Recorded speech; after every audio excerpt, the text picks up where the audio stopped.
Welcome back to another episode of the Zuriel show. Now, this episode we're joined in by April Timame, someone who I used to know and I still do, of course, who will be coming in. And ideally, today's focus, we'll be looking at young people and Generation Z within Kenya. Interested to see how this discussion turns out. It's the first time we're stepping outside of Understanding Industry 4.0. April, Understanding Industry 4.0 is a segment we have on the Zuriel show where we're really looking to drive the discussion forward and understanding what it is, what it's about, and getting our audience to have a feel of what is to come as a whole. But yes, very, very lengthy introduction once again. Just get to the people to understand who you are, simply what you do. Okay, cool. So my name is April Timame. I don't use the name April anymore, but it's cool for those who know me by that. Currently at a company called Liquid Intelligent Technologies, and I lead startup engagement. And what that means is I look at how the company can work better with small tech businesses and technology entrepreneurs to better improve their technology and to scale up their companies. Yeah, so that's what I was tasked with doing when I joined, and I've been doing that for the past 3 years. And it's been good ever since, really exciting. Yeah, and my career path is basically on that side. I love working with tech companies that are built in Africa and that are building for Africa, and that's really exciting for me. So that's me in a nutshell. Exciting, very, very exciting as a whole. And maybe one thing that I really appreciate about you as a whole is I do know how passionate you are about this topic. Maybe just to read a couple comments for the audience. Maybe 2-3 years ago, we'd meet at a couple of networking events here and there in places known as IHOP. That's really great places I see once in a while. And I'm really as well inspired to see what you're doing and looking forward as well to your journey as a whole.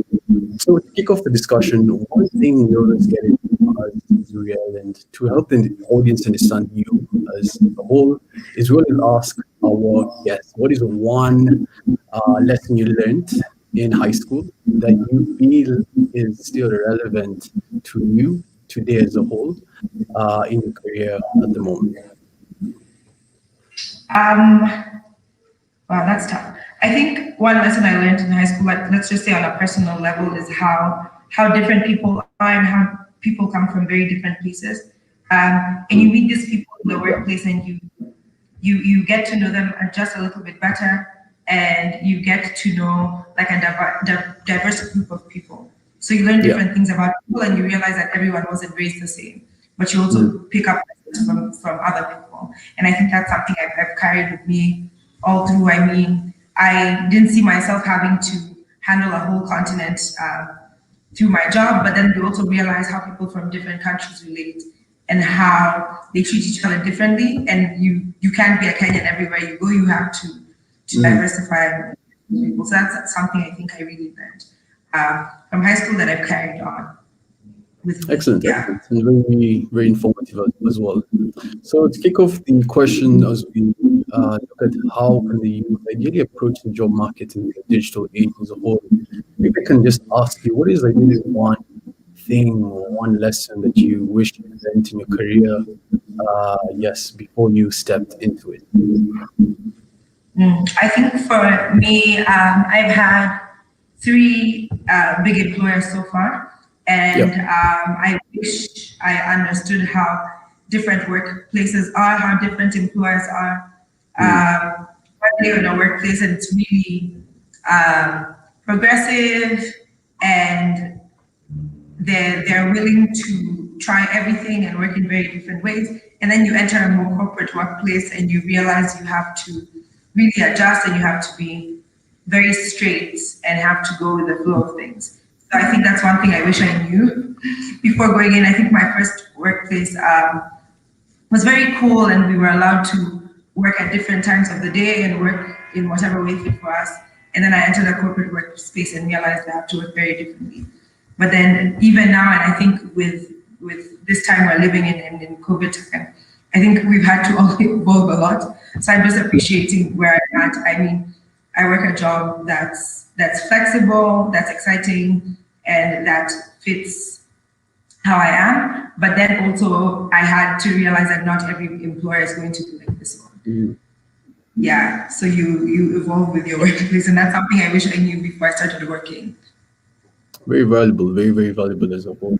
Now, I feel on my end, I'm still also in that space where I'm still trying to understand corporate. I'm probably a year, 2 years than you. But yeah, ideally, one thing I've as well personally been focused on is communication skills, understanding how to read a room, how to do that.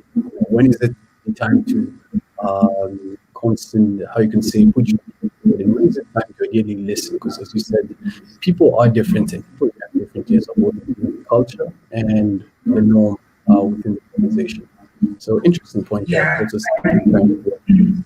right, right. So in your maybe in the past, maybe let's narrow it down, the past 2 to 3 years, what some influential figures that you kind of credit to maybe that inspired you, or even currently still inspiring the journey that you're on at the moment?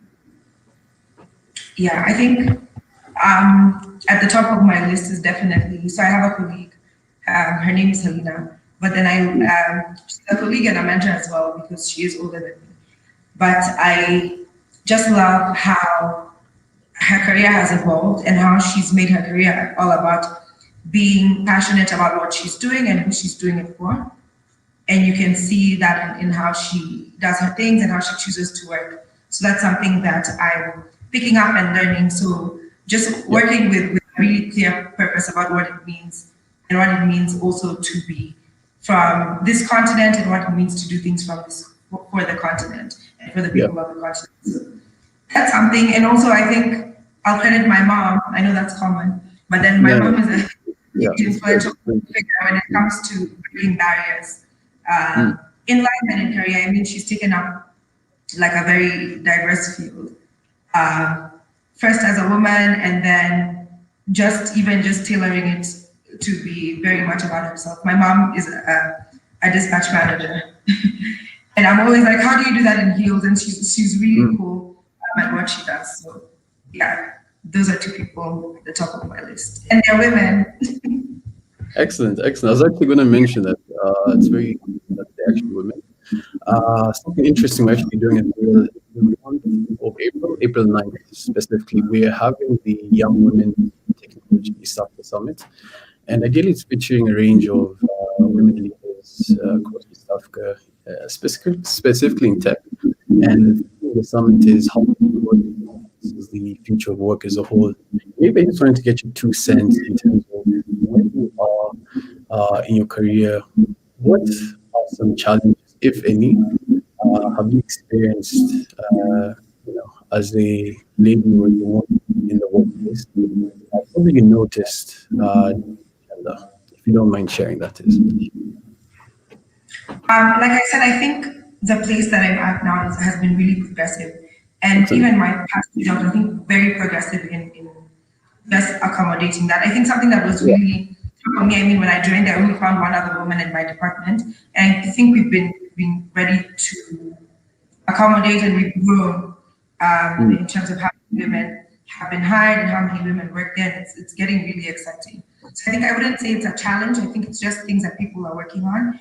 But like I said, this place has been amazing, even in accommodating all of us and accommodating all the women that work here. You can even realize like changes in the workplace. So I wouldn't say that I faced anything like many people say. I feel like I've been well accommodated and it's been exciting so far. Very happy to hear that as well. And also congrats to the team. That's something amazing that also other people can strive towards as a whole. So yeah, very happy to hear that as a whole. So the next thing, maybe we can touch on what are some misconceptions about the whole space. In terms of what you do, what are the misconceptions that you feel need to be debunked or to be cleared up? I think the one I'm going to say is that women aren't really interested in tech careers. I'd say women are interested in tech careers, they just don't get the full encouragement they need. And they probably lack a bit of personal confidence. But then women who work in this space are, at least those that I know or those that I know about, are really exciting to work with. They really embrace their tech careers and they really stand out in their spaces. Although tech is a male-dominated place, I think a lot of women are looking to join or excited to join. So it's something that should be encouraged, especially on the continent. Women in this space, they're just so brilliant. And by interacting with them, you realize. So it's a confidence thing. And also they just need to be pushed a little. And yeah, I'm sitting here as encouragement, and living tech careers are exciting. You once you're in it, you really embrace it. This wasn't a path for me. I just found myself here, and it's been exciting ever since. Amazing, amazing. Also, to probably dive deep into that in terms of the tech space, startups, startups in the digital age is something a lot of people who are probably launching brands or have been running the small business for the past 1, 2 years. They're experiencing something none of us probably saw coming in the past 6 to 12 months in terms of how much has changed. To dive just right into the question, what is one piece of advice you give to probably a startup that's looking to thrive in the digital age? Maybe for someone who's maybe stuck and not really sure how to push for. Of course, there's different factors, there's different industries as a whole. So maybe it's fine even if you answer it, or you can probably go into examples. Yeah, I think I tell them to really focus on the why they're doing it and who they're doing it for. Like I said, the thing that's amazing about startups on the continent is that they're building things to solve very, very local or African problems. Yes. Ask yourself why you're doing it, and you can always find your path that way. So the why will always lead you to the people you need to know, the people you need to serve, and find ways to better work with them to build your product or your business that will make it exciting for you to do. And if that doesn't excite you, maybe you should look at other streams of building businesses or why you want to build a business. Excellent advice, and also something I believe a lot of people can really work on as an immediate thing. So yeah, thank you very much for that. Yes, so for the very, very final question to bring the day to a close, maybe I could simply ask, in your opinion, the past 6 to 12 months has been challenging across the board, right? What would you say is just one thing maybe that you're grateful came out of this pandemic? Just looking at it from a different way. Wow. I think working from home for a lot of people. Yeah, I've been working from home since I started working. Because I work for a very flexible company, so I can work from home or choose to come to the office. But then I think it's exciting for people who hadn't grasped that before. And I think it's really good. I think the pandemic forced companies to embrace that. So now they have to let people work from home. And that's been exciting for me, and just seeing how people adapt. It's not for everyone. I'm already back in the office. So it's not for everyone. I brought myself back to the office. Yeah. Interesting. Working from home for sure. Excellent. Thank you for that. Very, very, very well-rounded answers as a whole.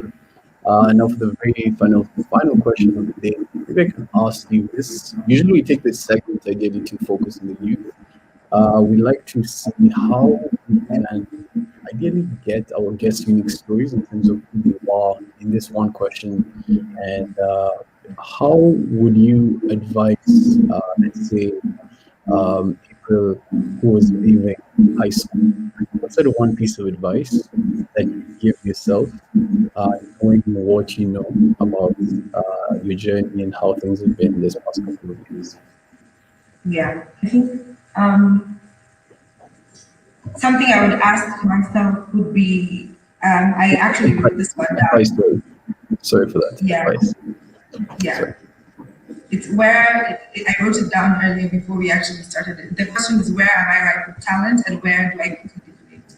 So that basically means where do I feel like I'm doing something that I'm really enjoying, or working towards something I'm enjoying? Yeah. Or where am I just I'm not enjoying it, but I'm forcing myself to be there? And I feel like everyone should ask themselves that. especially if you go into uni or choose to take a gap year and then join uni, or you're in high school and you're not too sure what you want to do, just find out what excites you first, and then also where what makes you just absolutely tired of the space you're in. And I think Yeah. that's something everyone should ask themselves and answer for themselves. Yeah. Yeah, no, I actually believe that 100%, because you'll find that yes, you may find yourself working, investing 1, 2 hours a day, but you really enjoy putting in the hours, researching different things, and there is that aspect of being passionate about it that certainly helps. On my opinion, I don't think it is, or it's a guaranteed factor towards being successful at that thing, but it increases the odds of success, in my opinion. Also viewing based off my personal life, most people that I can say I know, who I think they're focused on what they're doing, which then propels them to greater things. So yeah, that definitely wraps up the show. April, if there's just one more thing, probably you just wanted to put out to the audience, or what's that one? Maybe if there's anything else you need to say to the audience as we reach the end of the episode. No, I'm good. I think I've said it most Excellent. in the questions I've answered. And yeah, I think my last statement was my parting shot for you. Excellent. Excellent. Thank you for that. For the Thank you audience so much. members, yeah, for the audience members, we're looking to put out more content and diversifying what we do at Zuriel. So much coming up. Really, really grateful for the growing audience and Zuriel community as a whole. If you made it all the way to the end, be sure to like and subscribe. April, let the people know probably how they can follow you or simply get in touch with you. Yeah, your Yeah, details. for professional stuff. My LinkedIn is Timame Wanyoike, and yeah, my Instagram is private, so can't really link up there. But I'm on Twitter as well. It's just April Timame. Excellent, excellent. I'll leave your LinkedIn right at the bottom. Thank you very much, April, for your time. For the audience members, be sure to stay safe, stay healthy, and until next time,